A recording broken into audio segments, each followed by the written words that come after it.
एक राजा था जिसकी 4 पत्नियां थी। वो राजा अपने चारों पत्नियों से प्यार तो करता था, लेकिन चौथी पत्नी को सबसे ज्यादा प्यार करता था।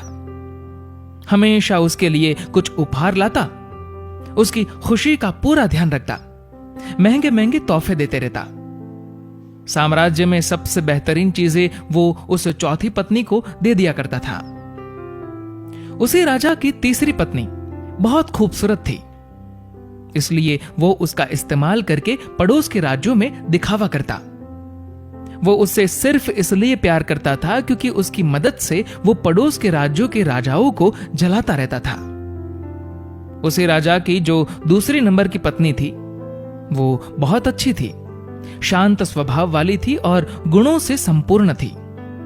जब भी राजा को अपने राज्य में कोई बड़ी समस्या का सामना करना पड़ता था या कोई बड़ी मुसीबत में होता और उसे फैसले लेने में दिक्कत होती, तब वो राजा दूसरी नंबर की पत्नी के पास जाता और वो इतनी बुद्धिमान थी कि बहुत आसानी से राजा की बड़ी से बड़ी समस्या का हल बताकर राजा को खुश कर देती।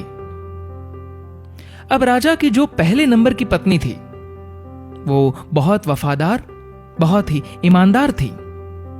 वो हमेशा राजा की सेहत का ध्यान रखती, राजा की संपत्ति की रक्षा करती और हमेशा उसको राजा के सेहत की फिक्र रहती। लेकिन राजा इस पत्नी के मामले में बहुत ही नादान था। राजा इस पहली पत्नी को शायद ही कभी नोटिस भी करता। प्रेम तो बहुत दूर की बात, पूरे दिन में शायद ही एक बार भी इस पत्नी का ध्यान भी आता। एक दिन राजा बीमार पड़ गया, इतना बीमार कि उसे यह एहसास हो गया था कि वो अब हमेशा के लिए इस दुनिया से विदा होने वाला है। उसे भनक लग गई थी कि किसी भी वक्त उसकी मृत्यु हो सकती है। उसके मन में यह ख्याल आया कि अभी जीवित अवस्था में तो उसके पास 4 पत्नियां हैं, लेकिन मरने के बाद तो एकदम अकेला हो जाएगा।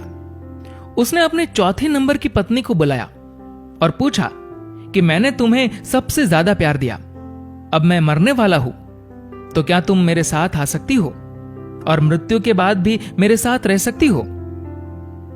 चौथी पत्नी बिना एक भी शब्द बोले राजा से दूर चली गई। राजा को उसका यह रूप देखकर बहुत दुख हुआ। उसने अब सोचा कि वक्त बर्बाद करने से कोई मतलब नहीं है, इसलिए जल्दी से उसने अपनी तीसरी पत्नी को बुलाया और वही सवाल दोहराया कि क्या तुम मेरे साथ मर सकती हो और मृत्यु के बाद तुम मेरे साथ रह सकती हो? तीसरी पत्नी ने भी सीधा मना कर दिया, ये कहकर कि जिंदगी बहुत अच्छी है और तुम्हारे मरने के बाद मैं किसी और से शादी कर लूंगी। जब ये शब्द तीसरी पत्नी से सुने तो राजा का हृदय एकदम से टूट गया। अब बिना देर किए उसने अपनी दूसरी पत्नी को बुलाया और वही सवाल दोहराया। राजा ने सोचा, अभी तक हर समस्या का समाधान इस दूसरी पत्नी ने किया है, तो इसका भी हल उसके पास जरूर होगा। लेकिन राजा को इस बार भी निराशा ही हाथ लगी।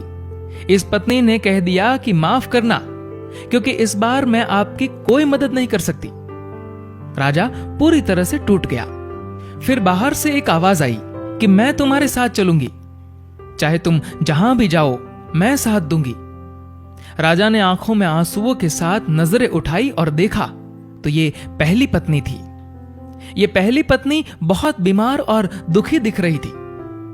राजा ने कहा, शायद मुझे तुम्हारी देखभाल ठीक से करनी चाहिए थी, मैंने तुम्हारा ध्यान नहीं रखा।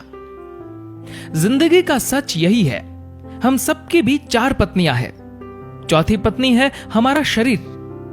पूरी जिंदगी सजाकर रखते हैं, लेकिन मृत्यु पर यह हमें छोड़ देता है। तीसरी पत्नी है हमारी संपत्ति और हमारा पद। जब हम मरेंगे तो यह सब किसी और के पास चला जाएगा। दूसरी पत्नी है हमारा परिवार, हमारे दोस्त, हमारे रिश्तेदार। चाहे वो हमसे कितना भी प्यार क्यों ना करते हो, लेकिन मृत्यु पर वो सिर्फ श्मशान तक साथ देंगे। और अंत में हमारी पहली पत्नी है हमारी आत्मा। शरीर, संपत्ति, सुख सुविधा में हमेशा हम हमारी आत्मा को भूल जाते हैं, लेकिन जीवन का कड़वा सच यही है कि सिर्फ और सिर्फ हमारी आत्मा ही हमारे साथ रहेगी। हमने कभी भी आत्मा के कल्याण की चिंता की ही नहीं, जबकि दूसरी चीजों के साथ हमें सबसे ज्यादा हमारी आत्मा की फिक्र करनी चाहिए। अभी वक्त है, अपने आत्मा के लिए समय निकालिए और आत्मा के कल्याण का प्रयास कीजिए, क्योंकि सिर्फ यही आत्मा है जो हमेशा हमारे साथ रहेगी। दोस्तों, इस कहानी को लेकर आपकी क्या राय है, नीचे कमेंट करके जरूर बताएगा। और अगर आपको ये वीडियो अच्छा लगा हो तो इस वीडियो को लाइक करेगा और शेयर करेगा।